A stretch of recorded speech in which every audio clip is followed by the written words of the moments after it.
je joue dans un film avec Robert Pattinson. Et oui, l'équipe, c'est réel. Mickey 17 est sorti récemment au cinéma. J'ai vu le film et je suis obligé d'en parler. Déjà, faut parler directement de la prestation de Robert Pattinson. Encore une fois, il est là pour nous faire oublier qu'il a joué dans Twilight. Non, ce mec-là, ça fait des années qu'il commence à nous faire comprendre que c'est vraiment un bête d'acteur et qu'il n'a pas qu'un seul rôle phare. Et là, réussir du coup à jouer deux versions de lui-même qui sont totalement opposées, c'était génial, c'était fait pour lui. Je trouve d'ailleurs que l'histoire de Mickey Barnes est hyper intéressante et le fait que du coup il a pensé à quitter la Terre pour échapper à tous ses problèmes d'argent, fallait y penser.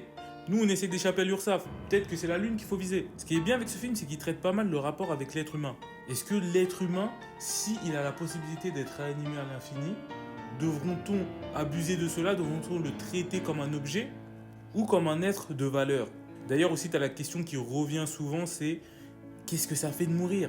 Et vous l'aurez reconnu, les gars, c'est Steven Yeun, notre cher invincible. Il est partout, ce mec-là.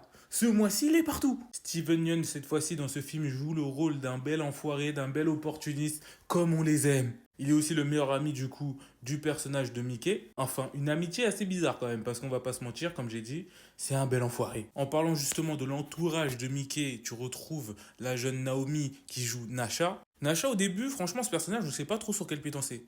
Parce qu'elle arrive, tu sens qu'il y a une fusion, tu sais qu'elle est là pour ça, pour lui tout le temps. Il le raconte comme cela, en tout cas. Puis après, quand il arrive au moment où il a un multiple, j'ai l'impression que ce personnage-là estimait seulement Mickey juste par intérêt en soi. Elle le voyait lui aussi comme un objet. Cette fois-ci, un objet juste pour les rapports intimes. Et non comme étant le partenaire avec qui elle va vraiment développer quelque chose. Sauf que après, le personnage nous fait comprendre que certes, elle a ce côté très extravagant par rapport à ce genre de relation, mais au fond, elle est vraiment intéressée par le personnage de Mickey. Qui fait qu'au final, bah, ça la rend attachante aussi. En plus, elle a ce côté grave protecteur que j'ai bien aimé, qui a pu être bien utilisé de la part du réalisateur pour servir l'intrigue.